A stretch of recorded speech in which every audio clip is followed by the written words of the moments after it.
नमस्ते। मैं हूं राहुल और आप देख रहे हैं मेरा रुख। मैनेजमेंट ज्ञान सीरीज के एक और एपिसोड में आपका स्वागत है। किसी ने बड़ी अच्छी बात कही है कि ठोक पीट कर करें गुरु का चयन।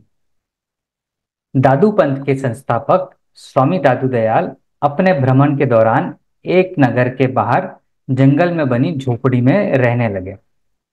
वहां वे भक्ति रस में डूबे गीत गाते थे। साथ ही उनके पास आने वाले श्रद्धालुओं को तत्व ज्ञान का उपदेश भी देते थे। धीरे धीरे उनकी प्रसिद्धि आसपास फैलने लगी। यह प्रसिद्धि उस नगर के कोतवाल तक भी पहुंची, जो गुस्सैल स्वभाव का होने के साथ ही धार्मिक प्रवृत्ति का भी था। वो बहुत दिनों से सच्चे गुरु की तलाश में था। महात्मा दादू के बारे में सुनकर उसके मन में उनसे भेंट करने का विचार आया और वह इसके लिए शहर से बाहर अपने घोड़े पर सवार होकर निकल पड़ा। वह जंगल में बहुत दूर तक निकल गया, लेकिन दादू दयाल जी की झोपड़ी कहीं उसे दिखाई नहीं दी। वह सोचने लगा कि शायद मैं कहीं रास्ता तो नहीं भटक गया। इतने में उसकी नजर एक व्यक्ति पर पड़ी, जो कांटेदार झाड़ियों को काट कर रास्ते की सफाई कर रहा था। कोतवाल उस व्यक्ति के पास पहुंचा और पुलिसिया अंदाज में पूछा, अबे ओए, महात्मा दादू कहाँ रहते हैं? जल्दी से बता कि उनकी झोपड़ी किस तरफ है।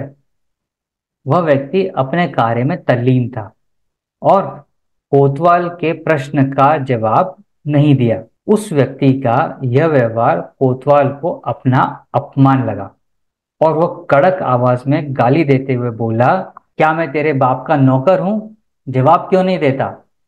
कोतवाल की इस बात का भी उस व्यक्ति पर कोई असर नहीं हुआ और वह केवल धीरे से मुस्कुरा दिया।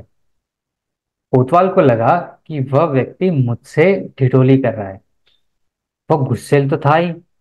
उसने अपने हाथ में लगे चाबुक से उस व्यक्ति पर प्रहार करना शुरू कर दिया, लेकिन वह व्यक्ति चाबुक लगने के बाद भी मुस्कुराता रहा।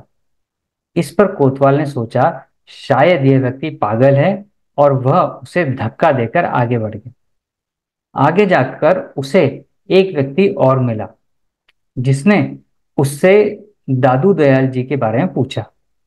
उस व्यक्ति ने बताया कि कोतवाल साहब, दादू दयाल तो जिस रास्ते से आप आ रहे हैं, उस रास्ते पर ही दूर कटीली झाड़ियों को हटाकर रास्ता साफ कर रहे हैं। कोतवाल आश्चर्य में पड़ गया।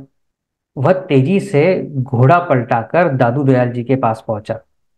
कोतवाल ने देखा कि वो अब भी उसी तरह मुस्कुराते हुए झाड़ियों को काट रहे थे। धक्के की वजह से लगी चोट पर उन्होंने पट्टी बांध रखी थी।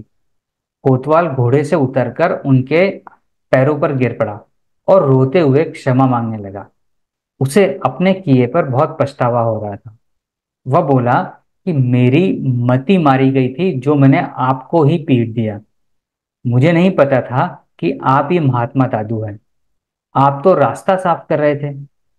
इस पर दादू जी ने मुस्कुराते हुए कहा कि हाँ, इस रास्ते पर कटीली झाड़ियां बहुत हैं। यहाँ से गुजरने वाले यात्रियों को कोई कष्ट न हो, इसलिए मैं इन्हें रास्ते से हटा रहा था।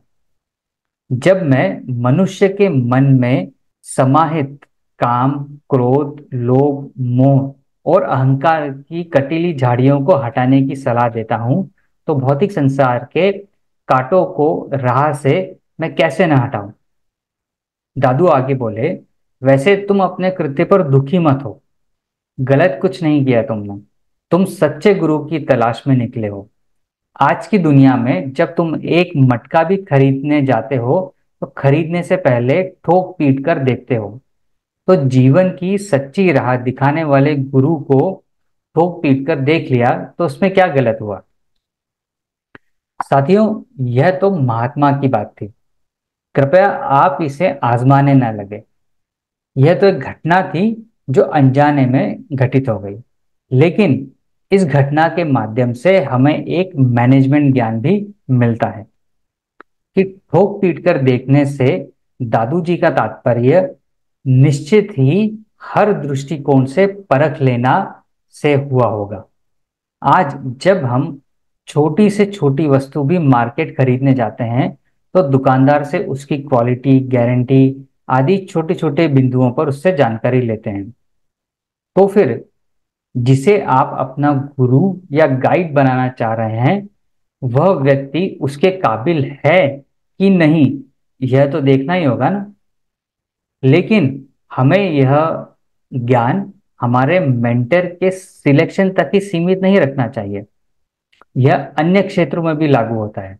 जैसे जब हम अपने बच्चों का सही स्कूल कॉलेज में दाखिला कराना हो, करियर बनाने के लिए गाइड करने वाले सही कोचिंग इंस्टीट्यूट का चयन करना हो, करियर की शुरुआत के लिए सही इंस्टीट्यूट का चयन करना हो, या विवाह के लिए सही रिश्ते का चयन करना हो आदि, हमें सारे काम देखभाल कर ही करने चाहिए, और बहुधा हम करते भी हैं। इसलिए यह मैनेजमेंट ज्ञान उनके लिए तो है ही जो इस बात की गंभीरता को नहीं समझते, लेकिन उनके लिए भी है जो समझते हैं, ताकि वे और भी सतर्क रहें।